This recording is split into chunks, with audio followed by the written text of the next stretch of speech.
Hello students, welcome to BDSK e-learning platform.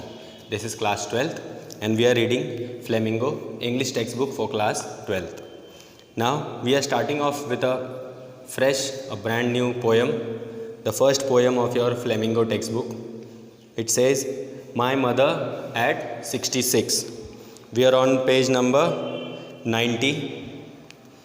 Before we start off the poem, a quick introduction about the poet.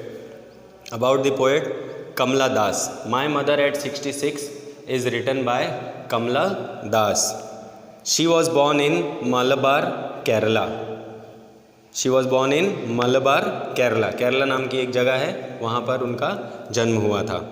She is recognized as one of India's foremost poets. हम इनको जानते हैं, पहचानते हैं. इनकी पहचान है भारत के सबसे माने जाने और सबसे अच्छे कवियों में से. Her works are known for their originality.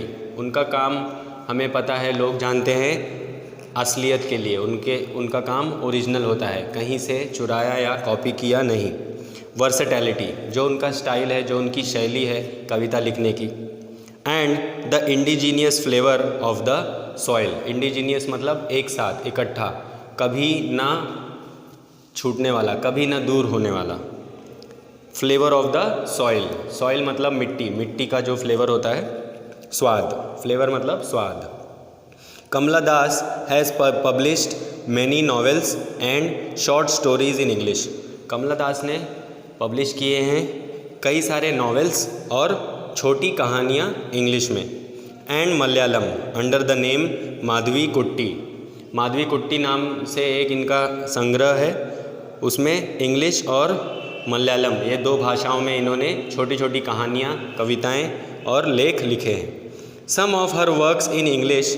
कुछ उनके काम जो इंग्लिश में उन्होंने किए हैं include the novel alphabet of lust 1977. 1977 में उन्होंने नॉवेल लिखी थी alphabet of lust. A collection of short stories. और ये क्या था? ये है एक कलेक्शन, एक जमावड़ा. किसका? शॉर्ट स्टोरीज़ का, छोटी कथाओं का, कहानियों का. Padmavati the harlot and other stories. तो ऐसी ही एक कलेक्शन है इनकी छोटी कहानियों का जिसका नाम है Padmavati the harlot and other stories. 1992 में उन्होंने ये लिखा था. In addition to 5 books of poetry. इस 1992 में जो इन्होंने लिखा था, इसके साथ साथ और 5 किताब पब्लिश कराई थी पोइट्री की. She is a sensitive writer. वो बहुत संवेदनशील लेखिका हैं. Who captures the complex subtleties of human relationships. और वो ऐसी लेखिका हैं जो कैप्चर कर लेती हैं, पकड़ लेती हैं क्या? The complex subtleties of human relationships. इंसानी रिश्तों में जो भी कमियां हैं या जो भी उसकी कॉम्प्लेक्सिटी है, जो कठिनाइयां हैं, उसको ये अच्छे से पकड़कर अपने कविताओं के रूप में लिख देती हैं. इन लिरिकल ईडियम, कविताओं के माध्यम से लिख देती हैं. My mother eight 66 is an example. अब ये जो पोएम हम पढ़ने वाले हैं, माई मदर एट 66, यही एक ऐसा उदाहरण है जो इनकी कविताओं से हमको सीखने मिलेगा. Before you read, ageing is a natural process. Ageing, AGEING. Ageing मतलब होता है बढ़ती उम्र. ठीक है, हम दिन प्रतिदिन एक एक दिन बढ़ते जा रहे हैं, हम मृत्यु के करीब जा रहे हैं, इसे कहते हैं एजिंग. ठीक है, तो ageing is a natural process. ये एजिंग, बूढ़ा होना एक प्राकृतिक प्रोसेस है, प्राकृतिक घटना है. आज नहीं तो कल सभी को बूढ़ा होना है. जो आज जवान है वो कल थोड़ा और बूढ़ा हो जाएगा, परसों थोड़ा और, उसके बाद और. ठीक है. Have you ever thought what our elderly parents expect from us. बच्चों, क्या तुमने कभी विचार किया है, क्या आपके मन में कभी एक ख्याल आया है, क्या आपने कभी सोचा है कि आपके एल्डरली मतलब बड़े बुज़ुर्ग, पेरेंट्स माता पिता, एक्सपेक्ट फ्रॉम अस हमसे क्या अपेक्षा करते हैं? क्या आपके मन में कभी एक विचार आया है कि आपके बूढ़े बुज़ुर्ग माता पिता आपसे क्या अपेक्षा करते हैं? पोएट्री के माध्यम से पोएटेस हमसे ये सवाल कर रही है, आप इसे विचार करिए. Driving from my parents home to Cochin last Friday morning I saw my mother beside me, doze, open mouthed, her face ashen like that of a corpse, and realized with pain that she was as old as she looked, but soon put that thought away and looked out at young trees sprinting, the merry children spilling out of their homes. But after the airport's security check, standing a few yards away, I looked again at her, one pale as a late winter's moon, and felt that old familiar ache, my childhood's fear. But all I said was, see you soon, Amma. All I did was smile and smile and smile. बच्चों, अभी अगर आप थोड़ा सा notice करेंगे, थोड़ा सा ध्यान देंगे, तो ये पोएम मैंने अभी देखो पूरा स्टार्ट टू एंड पढ़ा। आपको क्या लगता है इसका क्या कारण होगा? बता देता हूँ। इसका ये कारण है कि इस पोएम में कहीं पर भी सेंटेंस कंप्लीट ही नहीं हुआ। अगर सेंटेंस कंप्लीट हो गया होता तो मैं वहीं पर रुक के इसका ट्रांसलेशन आपको बता देता था। तो ये एक देखने वाली बात है जो हमको और कोई पोएम में नहीं मिलेगी, कि ये एक पूरा लेख जो लिखा है ये एक ही वाक्य है। This is a one complete sentence. और ये पूरे लेख में, पूरे पोएम में कहीं पर भी बीच में फुल स्टॉप नहीं है। ठीक है, यहाँ पर आगे लिखा भी है, notice that the whole poem is in a single sentence punctuated by commas. और इनके बीच बीच में क्या है, इनको पंक्चुएशन मार्क्स दिए गए हैं, वो क्या है, कॉमा है। ठीक है, it indicates a single thread of thought. तो ये हमको क्या बता रहा है, ये है एक सिंगल मतलब अकेला, थ्रेड, थ्रेड मतलब धागा, ऑफ थॉट, विचारों का एक सिंगल इकलौता धागा है जो शुरू हुआ है और समाप्त हुआ है। और उसके दौरान बहुत सारे चीज़ें मिलाई गई हैं। क्या मिलाई गई हैं? ऑब्जर्वेशंस ऑफ रियल वर्ल्ड, जो बाहरी दुनिया है, जो बाहर की दुनिया है, जो हम ऑब्ज़र्व कर पा रहे हैं, जो हम अपनी आँखों से देख पा रहे हैं, उन सारी दुनिया का, उन सारी चीज़ों का उल्लेख किया गया है इस धागे में बीचों बीच में। और the way these are connected to the main idea, और इसको कवित्री ने बड़ी सफलतापूर्वक मेन आइडिया से जोड़ के रखा है, और वो भी सिर्फ एक ही इतना बड़ा सेंटेंस बनाकर। ठीक है, थोड़ा थोड़ा समझते हैं। Driving from my parents home, मेरे माता पिता के घर से ड्राइव करते हुए, टू कोचीन, और वो कहाँ जा रहा था? कोचीन जा रहा था। कब? लास्ट फ्राइडे मॉर्निंग, पिछले शुक्रवार की सुबह। आई सॉ माई मदर, मैंने अपनी माँ को देखा। बिसाइड मी, मेरे बगल में। डोज, डोज मतलब अस्लीप, सोई हुई।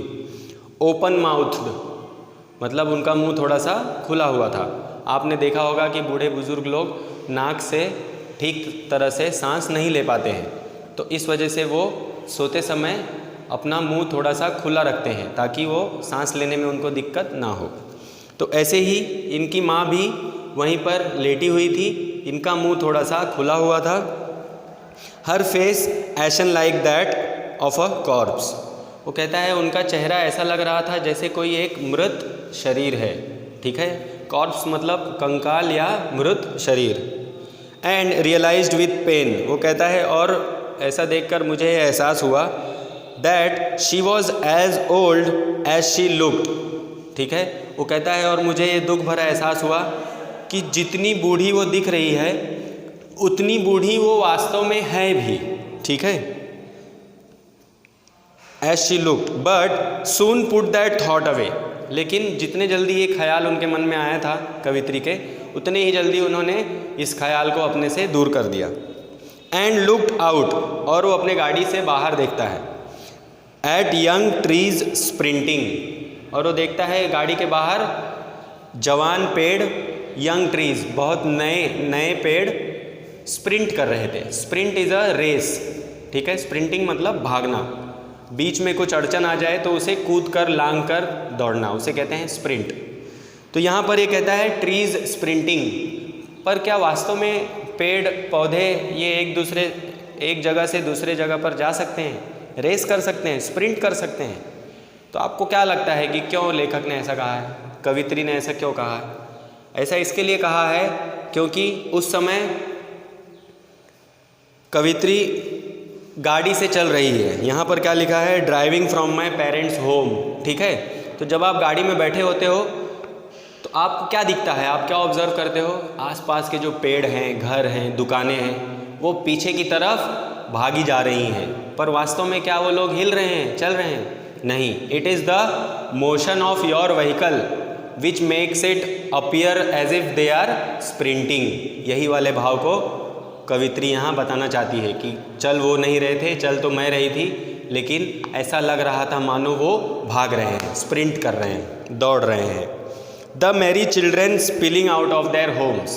स्पिलिंग मतलब होता है जैसे पानी गिर जाता हो तो उसे कहते हैं water spilled, don't spill water. तो यहाँ पे स्पिल मतलब बहना, पर ये क्या कहना चाह रहे हैं? ये कहना चाह रहे हैं कि बच्चे अपने घरों से बाहर आ रहे थे, ठीक है। But after the airport's security check, वो कहता है लेकिन जैसे ही मैं एयरपोर्ट पे पहुंचा और सिक्योरिटी चेक कंप्लीट करने के बाद, स्टैंडिंग अ फ्यू यार्ड्स, कुछ दूर पर जब मैं खड़ा था away, I looked again at her, वो कहता है फिर से मैंने अपने माँ की तरफ देखा। वैन, वैन मतलब कलरलेस, बिना कोई कलर के, फीका। पेल, पेल मतलब सैड, उदास।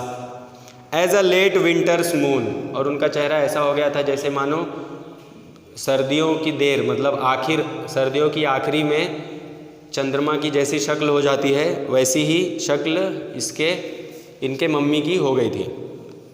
As a late winter's moon and felt that old familiar ache, वो कहता है और मैंने वही पुराना जाना पहचाना दर्द अनुभव किया। माई चाइल्डहुड्स फियर, मेरे बचपन का डर। But all I said was, लेकिन मैं और कुछ नहीं कह पाया, सिर्फ इतना ही मैंने कहा, सी यू सून अम्मा। उसने कहा कि सी यू सून, मैं बहुत जल्द आपको दोबारा देखूंगा, दोबारा मिलूंगा। All I did was smile, और ये कहते हुए मैं क्या कर रहा था? मैं सिर्फ मुस्कुरा रहा था और मुस्कुरा रहा था और मुस्कुरा रहा था, ठीक है। That brings us to the end of the poem. It was a wonderful poem. आपके लिए होमवर्क है कि आप पता करो the central idea of this poem, कि इस पोएम के माध्यम से कवित्री हमें क्या कहना चाह रही है, ठीक है। तब तक के लिए धन्यवाद। Thank you and have a wonderful day ahead.